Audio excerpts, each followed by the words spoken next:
They thought humanity would stay silent, even after the massacre. They believed Earth would play by the Council's rules, rules made to keep humans weak, obedient and afraid. But when the final report reached the war room, every general stood, every screen went red, and the alarms across Earth activated at once, and with a voice that shook every transmission across the galaxy. Humanity made its last diplomatic statement: no more civilized war. What followed was the reason no species survives, angering a Deathworld. The betrayal, the Galactic Federation had existed for 15,000 years, a testament to peaceful cooperation among 700 different species. Their greatest achievement was the Treaty of Eternal Peace, a document so comprehensive that it governed every aspect of interstellar conflict. Wars were limited affairs, conducted with honor and restraint. Civilian casualties were forbidden. Orbital bombardments were crimes against galactic law. Surrender was always accepted, and the defeated were treated with dignity. When humanity discovered faster than light travel in 2287, they were welcomed into this grand alliance with open arms. The humans seemed eager to learn, quick to adapt, and genuinely interested in peaceful coexistence. They signed every treaty, agreed to every limitation, and settled 42 worlds in the outer spiral arm of the galaxy. The Federation Council was pleased. Here was a species that understood the value of civilization. Admiral James Hartley had spent 30 years in the United Earth Space Force before humanity joined the Federation. He remembered the brutal wars of Earth's past, the nuclear exchanges, the biological weapons, the horrors that nearly destroyed his species. He believed the Federation's way was better. He believed that humanity had finally evolved beyond its violent nature. Aurora Prime was humanity's crown jewel, a terraformed world with crystal-clear oceans and forests that stretched to the horizon. The planet was home to 4.5 million people, farmers and scientists and artists building a new civilization under alien stars. Commander Sarah Mitchell led the Planetary Defense Force, a small fleet of 6 ships that mostly handled asteroid deflection and emergency rescues. Sarah was 42 years old with 3 children who attended the colony's primary school. Her husband taught xenobiology at the university. They had moved to Aurora Prime because they believed in the dream. A peaceful future among the stars, where humans and aliens could build something beautiful together. The Zentari Empire occupied the neighboring sector. They were an ancient species, towering beings covered in silver scales with eyes like burning coals. For 12,000 years, they had controlled the richest mining territories in the galaxy. They were proud, powerful, and deeply resentful of newcomers who challenged their dominance. When human survey teams discovered valuable deposits of quantum crystals in 3 unclaimed systems near Zentari space, both civilizations filed competing claims with the Federation Council. The evidence was clear. Humanity had reached the systems first. The Council ruled in favor of the humans. The Zentari ambassador, Lord Vexer, requested a private negotiation session. It was a common practice, a way to resolve disputes without public conflict. The Federation encouraged such diplomacy. Admiral Hartley approved the meeting, believing it would strengthen relations between the 2 species. The Zentari diplomatic fleet arrived at Aurora Prime on a Tuesday morning. 12 massive warships, their hulls gleaming in the sunlight, took positions in high orbit. Commander Mitchell welcomed them with the traditional greetings.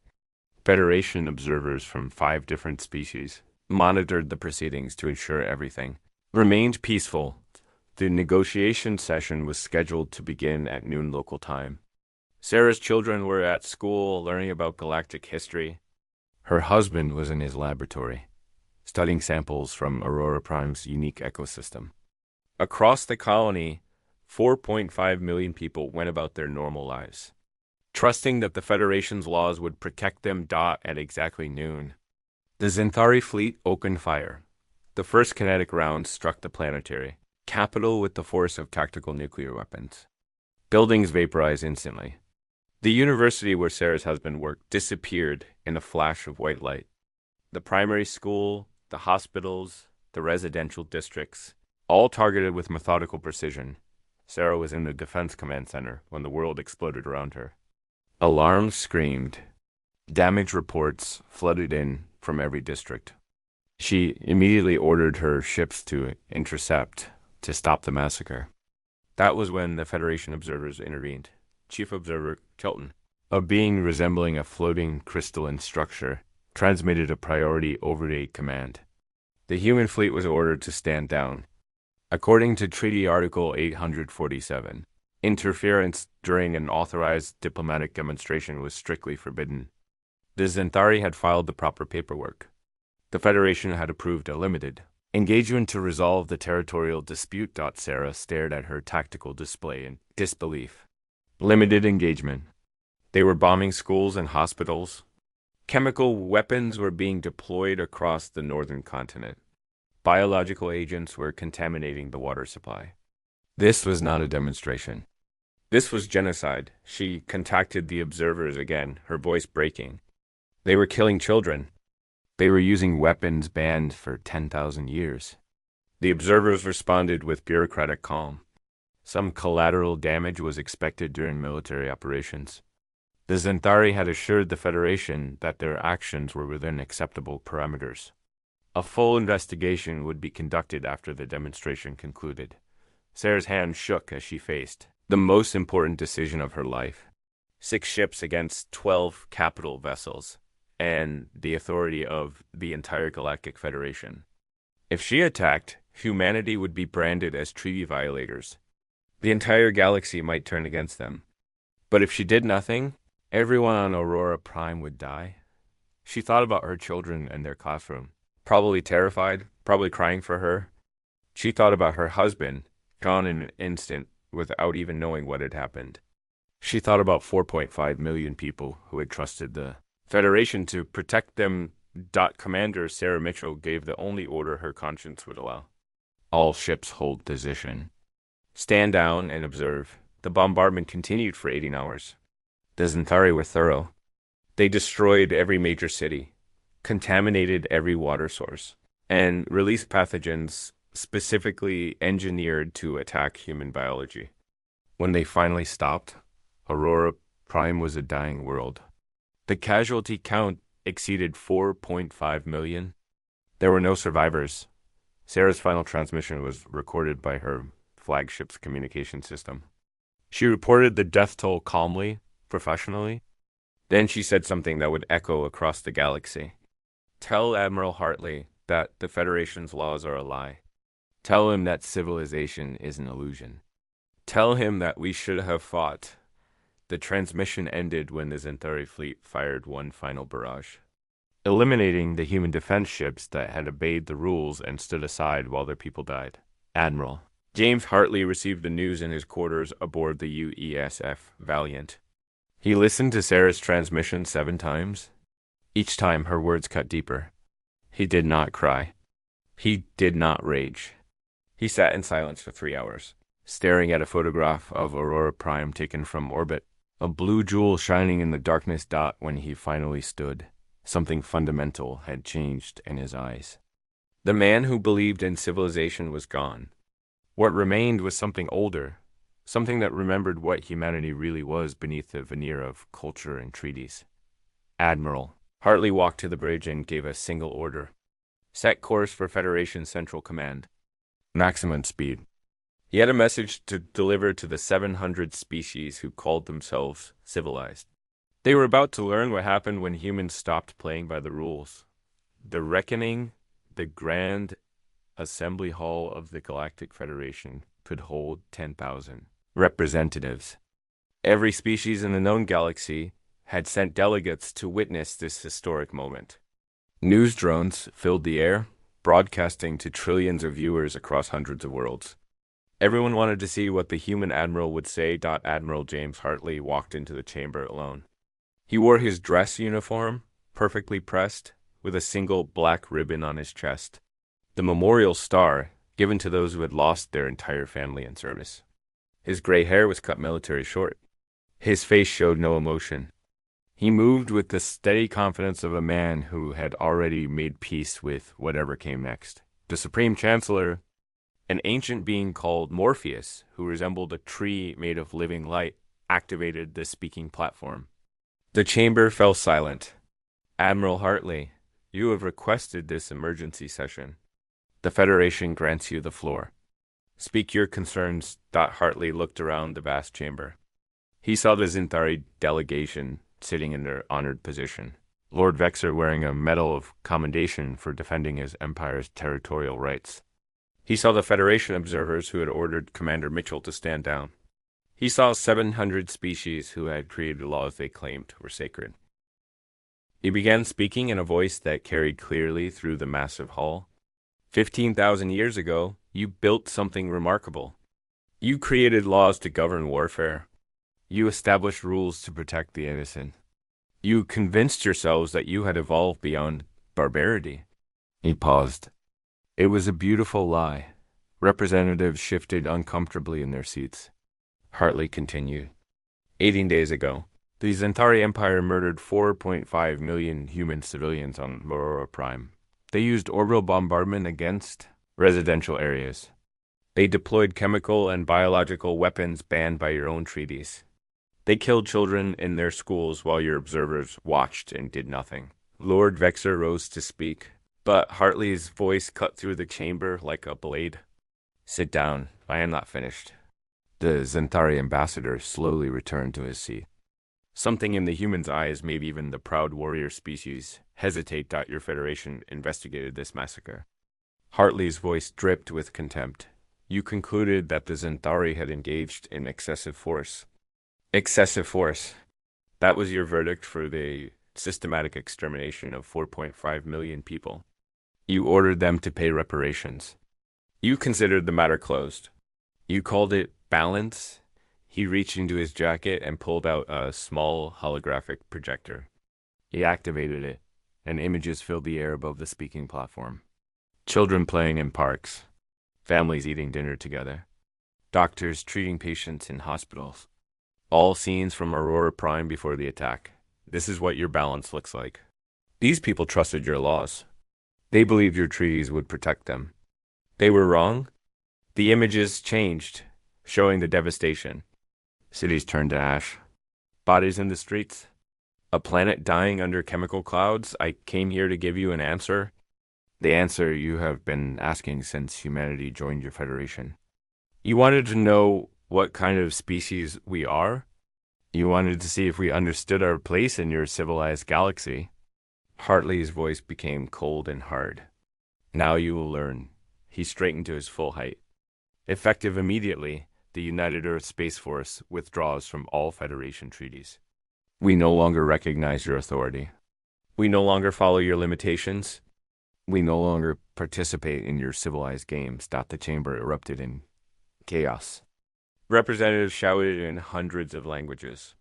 The Supreme Chancellor called for order.